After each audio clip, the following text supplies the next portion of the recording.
Bienvenidos a la clase de hoy. Vamos a ver el juicio cambiario. Si quieres asistir a mi preparación online donde estudiamos la ley de forma literal, ayudándonos de esquemas y te acompaño con todo lo que necesitas para aprobar por 110 euros al mes, puedes acudir a mi web esquemasoposicionesjusticia.com, a mi Instagram o escribirme un correo a info@legislapro.com. Comenzamos con el juicio cambiario. ¿Cuáles son sus características? ¿Para qué sirve? ¿Cuál es la finalidad de este juicio?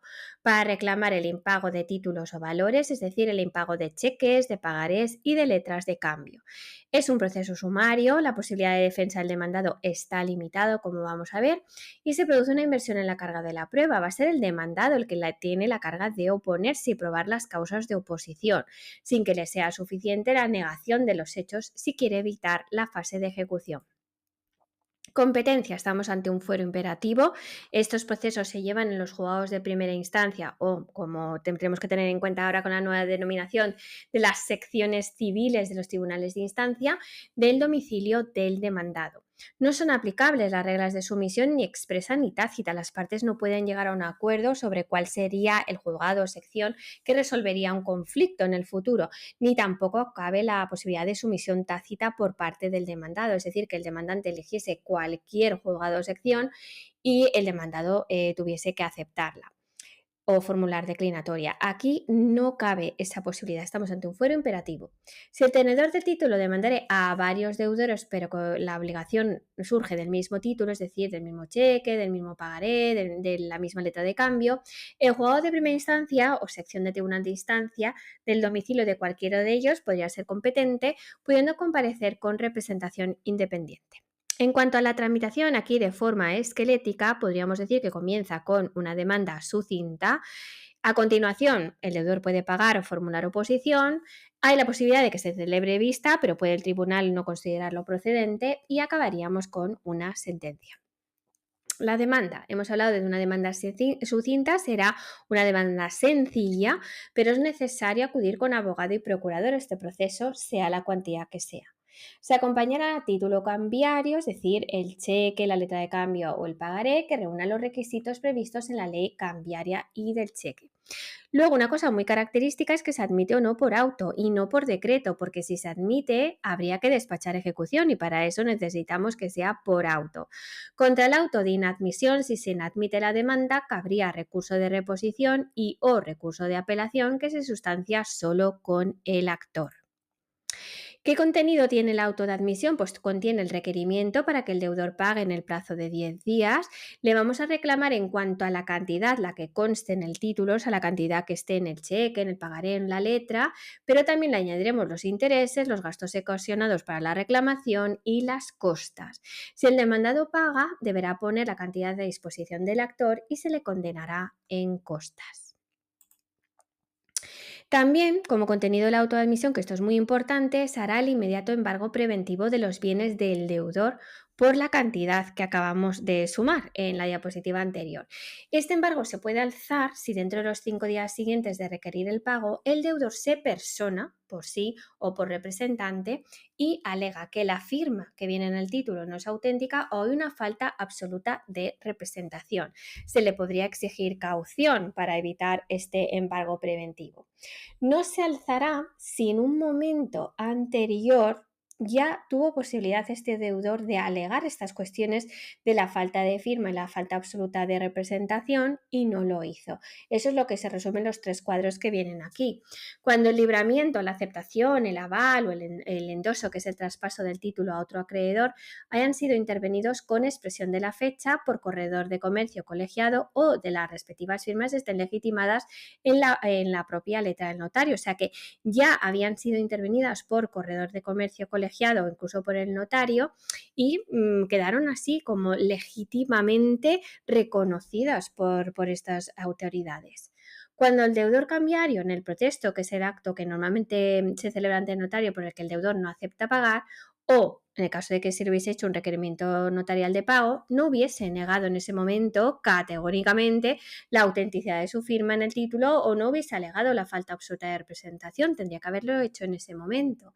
Y por último, cuando el obligado cambiario hubiese reconocido su firma judicialmente o en un documento público. Entonces, si ya lo reconoció en el pasado, por ejemplo, en un proceso judicial, en un documento público, una escritura ante notario, pues no tiene sentido alegarlo ahora cuando ya está metido en el juicio cambiario. Ante el requerimiento de pago que se le hace al presunto deudor, el demandado puede pagar. En ese caso, si el ejecutado pagase en el acto del requerimiento o antes del despacho de ejecución, el AG pondrá la suma de dinero correspondiente a disposición del ejecutante y entregará al ejecutado un justificante de que el pago se ha realizado. También podría no pagar ni oponerse. En ese caso, el tribunal despachará ejecución de oficio y tras ello el AG trabará el embargo.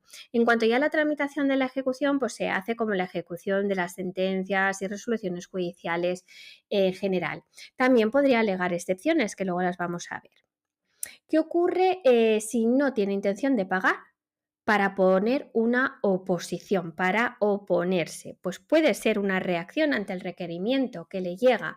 En este caso, plazo de 10 días desde el requerimiento para formular lo que se llama demanda de oposición. Aquí no hablamos de escrito de oposición como ocurre en otros juicios o procesos. Es muy característica esta denominación del juicio cambiario. Con esta demanda, el inicialmente demandado se convierte ahora en demandante porque va a formular una demanda con las causas de oposición. En este caso, se traslada al demandante original, por si quiere impugnarlo en los 10 días siguientes. El demandante puede pedir la celebración de vista. Si se celebra y no acude el propio demandante, pues el tribunal va a resolver sobre la oposición sin oírle. De todas maneras, en cuanto a la vista, el tribunal puede no considerar procedente su celebración. También el deudor puede pedir la celebración de la vista. Si se celebra la vista y no acude el deudor, se le tiene por desistido de la oposición. Cuidado, de la oposición, no del procedimiento. Y se despacha ejecución por las cantidades reclamadas. El tribunal de nuevo puede no considerar procedente su celebración. Y aquí vienen las excepciones que puede alegar el demandado en la demanda de oposición por la cual se convierte ahora en demandante. Y solo pueden ser estas, que son las del artículo 67 de la ley cambiaria y del cheque. Excepciones basadas en relaciones personales, en acuerdos que hayan llegado el deudor y el tenedor. Se opone por el incumplimiento de algún contrato o acuerdo que hubiese mediado entre ellos, por el cual pues a lo mejor había que demorar el pago o lo habían fraccionado en plazos.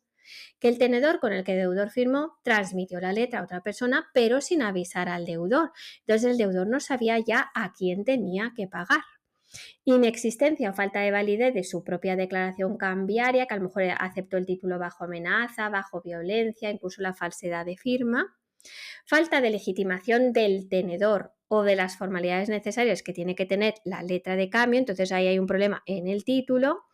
O la extinción del crédito cambiario cuyo cumplimiento se exige al demandado. Resulta que ya se había extinguido la deuda que ya se había pagado en el pasado. Llegamos a la sentencia, que se dicta en 10 días, se pronuncia sobre la oposición. Si se desestimó la oposición y la sentencia se recurre, de todas maneras esa sentencia se ejecuta provisionalmente, aunque se vaya a recurrir, pero ya se va ejecutando provisionalmente. Si se estima la oposición respecto a los embargos preventivos acordados, se aplica el 744 de la Ley de Enjuiciamiento Civil, que habla del alzamiento de la medida tras la sentencia no firme. De todas maneras, se puede alzar o mantener si se presta caución para responder de los daños y perjuicios en el caso de que luego se confirme la resolución que se estaba recurriendo. La sentencia firme produce efectos de cosa juzgada, ojo, solo respecto de las cuestiones que pudieron ser en él alegadas y discutidas, que como habéis visto está bastante limitado.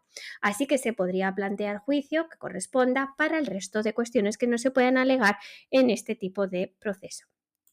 Y os planteo esta pregunta, decidme la respuesta en la sección de comentarios. Si en el proceso cambiario el demandado quisiese alegar la falta de legitimación del tenedor, tendrá que plantearlo en la contestación de la demanda, tendría que alegarlo en el momento de la vista, no podrá alegarlo porque no se encuentra entre las excepciones previstas en la Ley de Enjuiciamiento Civil, o tendrá que plantearlo en la demanda oposición o la demanda de oposición. Os espero en la sección de comentarios, decidme cuál creéis que es la respuesta correcta y nos vemos en la próxima clase.